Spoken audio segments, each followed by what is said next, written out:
की राजनीति में विवादित बयानों के लिए पहचाने जाने वाले सदस्य विधान परिषद एवं समाजवादी पार्टी के राष्ट्रीय महासचिव स्वामी प्रसाद मौर्य पर एमएलसी स्वामी प्रसाद मौर्य पर हुए हमले और धमकी को लेकर सीजेएम ने मुकदमा दर्ज करने का दिया आदेश। बताते चले कि सदस्य विधान परिषद एवं समाजवादी पार्टी के राष्ट्रीय महासचिव स्वामी प्रसाद मौर्य पर 15 फरवरी 2023 को राजधानी लखनऊ में स्थित ताज होटल में हमला हो गया था। इस मामले में हनुमानगढ़ी के महंत राजू दास व अन्य को आरोपी बनाया गया था। उनके ऊपर 31 जनवरी 2023 को स्वामी प्रसाद मौर्य का सिर काटने पर 21 करोड़ 21 लाख रुपए देने का इनाम रखने की घोषणा करने का भी आरोप है। हनुमानगढ़ी के महंत राजू दास व अन्य द्वारा किए गए हमले और गाली गलौज के आरोप को लेकर थाना गोमती नगर लखनऊ पुलिस कमिश्नरेट में प्रथम सूचना रिपोर्ट नहीं लिखी जा रही थी। इसी को लेकर विशेष मुख्य न्यायिक मजिस्ट्रेट कस्टम लखनऊ द्वारा 18 मार्च 2023 को मुकदमा दर्ज करने के लिए दिए गए आदेश। जबकि एमएलसी स्वामी प्रसाद मौर्य पर हुए हमले और धमकी को लेकर विशेष मुख्य न्यायिक मजिस्ट्रेट कस्टम द्वारा प्रथम सूचना रिपोर्ट दर्ज करने का आदेश दे दिया गया है। तब इसको लेकर उनके अधिवक्ता दीपक यादव ने नवोदय टीवी की ओर से बातचीत हुई तो उन्होंने बताया कि पुलिस द्वारा अभी तक महंत राजू दास के विरुद्ध एफआईआर दर्ज न होने के लिए पुलिस सरकार पर निशाना साधा। एडवोकेट दीपक यादव ने स्पष्ट तौर पर कहा कि महंत राजू दास को उत्तर प्रदेश सरकार का संरक्षण प्राप्त है, इसीलिए वे स्वामी प्रसाद मौर्य पर हमला करने के बाद अभी तक स्वतंत्र रूप से घूम रहे हैं। एडवोकेट दीपक यादव का यह भी कहना है कि महंत राजू दास ने केवल स्वामी प्रसाद मौर्य पर हमला नहीं किया है, बल्कि उन्होंने सीधे सीधे उत्तर प्रदेश की कानून व्यवस्था को चुनौती दी है। इसलिए उनकी हर संभव कोशिश होगी कि महंत राजू दास के विरुद्ध सक्षम कानूनी कार्रवाई हो। इस समय हमारे साथ श्री दीपक यादव एडवोकेट हैं और मैं इनके बारे में ये बताना चाहूँगा कि कुछ दिनों पूर्व 15/2/2023 को उत्तर प्रदेश विधानसभा में सदस्य विधान परिषद और समाजवादी पार्टी के राष्ट्रीय महासचिव श्री स्वामी प्रसाद मौर्य जी के ऊपर एक हमला हुआ और इस हमले में मुख्य आरोपी हनुमानगढ़ी के पीठाधीश्वर महंत राजू दास जी को माना गया और उनके एक अन्य को साथी को माना गया।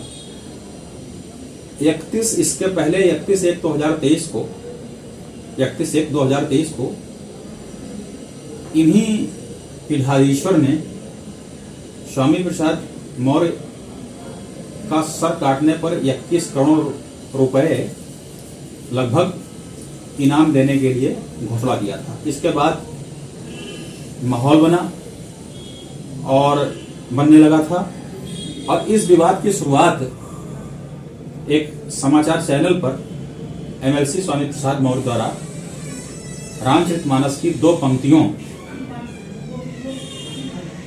जो कि आप लोग सब जानते हैं, उसी पर विवाद से इसकी शुरुआत हुई थी। ढोल गंवार शूद्र पशुनारी सकल ताड़ना के ये अधिकारी। उनका ये कहना था कि इन पंक्तियों को हटाया जाए, इससे समाज का एक बहुत बड़ा वर्ग आहत है। विवाद हुआ, दोनों पक्षों से विवाद हुआ और हमला हुआ। इसके बाद स्वामी प्रसाद मौर्य जी की ओर से लखनऊ पुलिस कमिश्नरेट के गोमती नगर थाने में, क्योंकि हमला ताज होटल में हुआ था और ये गोमती नगर पुलिस कमिश्नरेट के अंतर्गत आता है, तो वहां गए तो वहां इनकी एफआईआर नहीं दर्ज हुई। इसके बाद हमारे सम्मानित युवा अधिवक्ता श्री दीपक यादव कोर्ट गए और 18/3/2023 को विशेष मुख्य न्यायिक मजिस्ट्रेट कस्टम लखनऊ ने एक आदेश पारित किया कि इसमें एफआईआर दर्ज कराई जाए।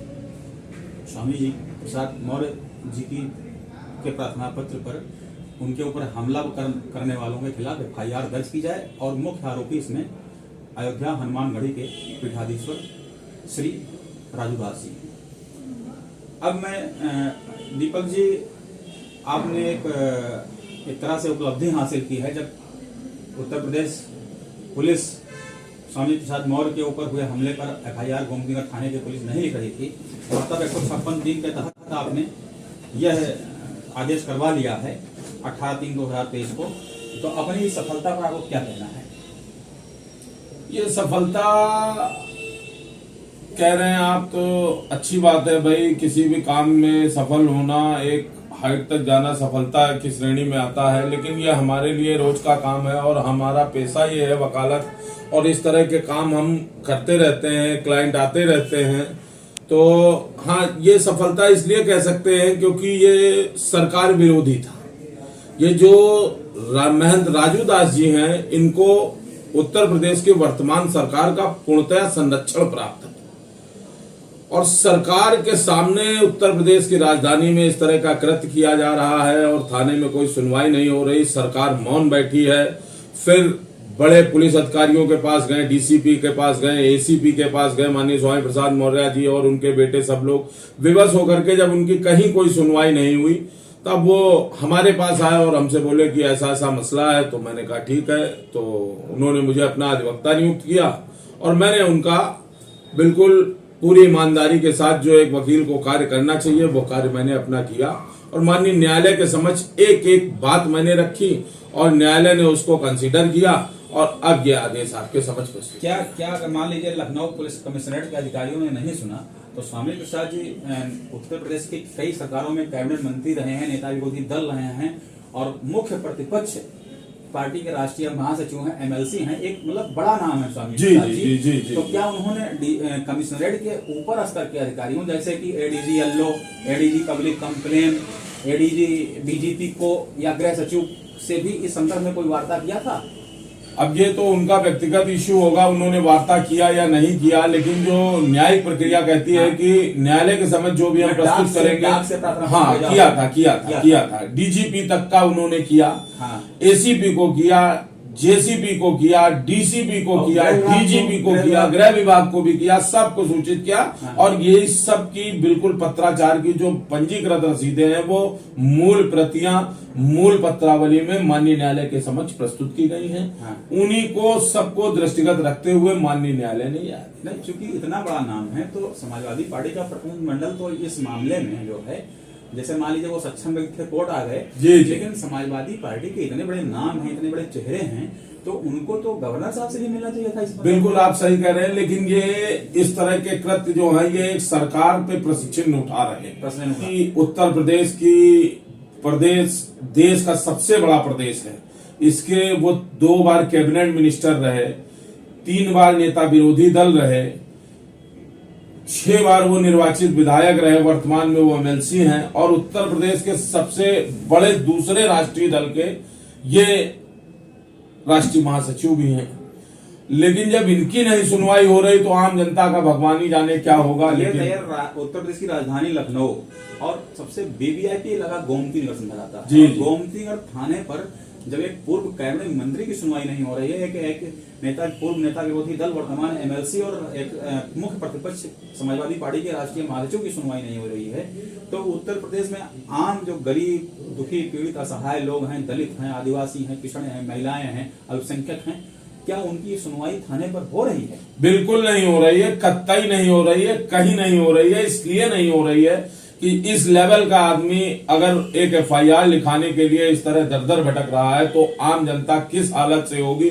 आप लोग तो पर डे पूरे क्षेत्र का भ्रमण करते हैं, हर जगह की हकीकत से बिल्कुल अपनी आंखों देखे रूबरू होते होंगे।